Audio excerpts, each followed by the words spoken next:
Okay, so Lifeboat services war on whistleblowers. Michael Dillahunty, oh my gosh, okay, veteran with Huntington's disease. The main highlight I need to point out for the internet is the district attorney keeps overcharging things to stack charges. Because of the presumption of the plea bargain racket, everything's going to resolve in like a little plea. 95% of cases, right? So they'll charge things that are so ludicrous and not even provable by facts that at this point they kind of got in trouble with Judge McIntosh, which is pretty exciting.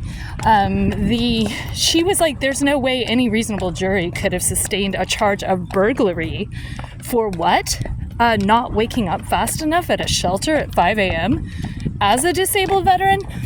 My scruples with the case are, besides the ludicrous overcharging, are the lack of invocation of ADA specifically.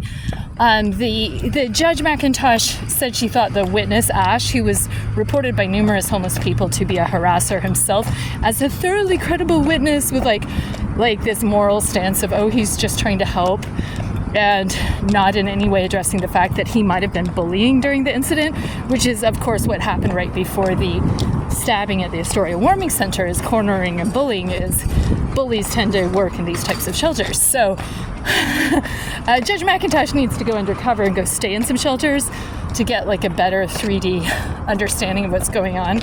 But yeah, so Michael's getting out with time served. At the end, it looked like the judge was going to... Oh, here's another thing. He invoked his right to not have a jury, which I think was an interesting strategy because he wanted the trial of facts. Officer Barry smiled at me, or former Officer Barry smiled at me. The video surveillance footage from the cop cam going down to the staircase was also ludicrous because it was capturing the horrible architecture of why we are warehousing homeless people in an overcrowded basement and being very unsympathetic to their disabilities and waking them up at ungodly hours to push them out on the street. So Michael's actual alleged crime was a few cuss words and throwing and or dropping a half cup of cold coffee on a guy much bigger than him who apparently had cornered him and startled him.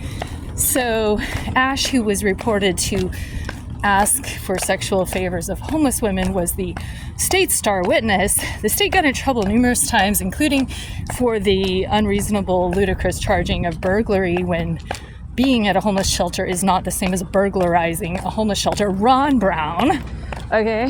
And then what else? Judge Windermere recused all of a sudden, like, duh, because you're on the board of the directors of this abusive shelter that strategically starved this homeless, disabled Desert Storm vet? Like, Ridge Runner?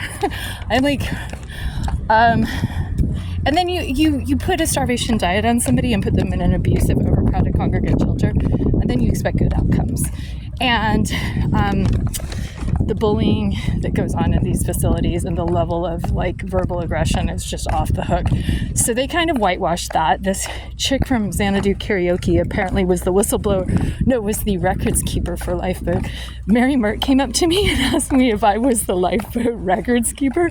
And I was like, smirked, and I was like, no, I'm the Lifeboat whistleblower that has a 10 to 20K judgment on them for whistleblower retaliation. I'm the retaliated whistleblower.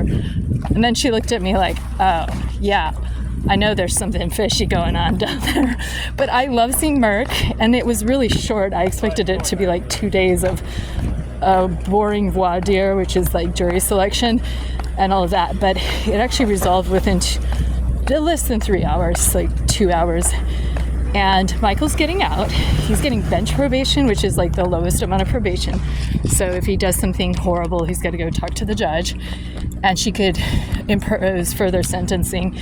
And then he's still going to be banned from the shelter. Ash no longer works at the shelter. Why? Because he moved on to greener pastures. Josh no longer works at the shelter.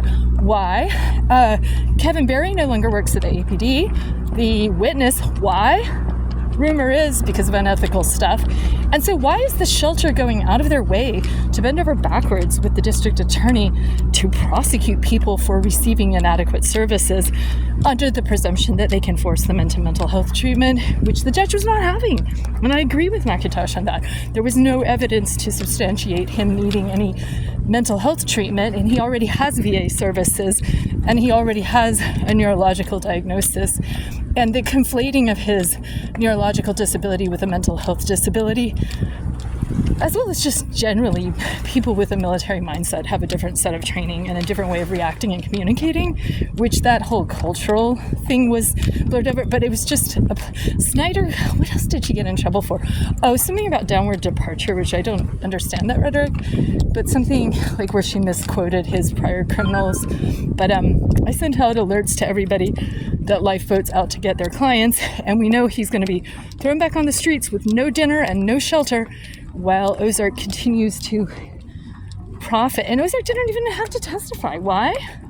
Because this is all Ash's judgment call to call 911 on a grumpy veteran at 5 a.m.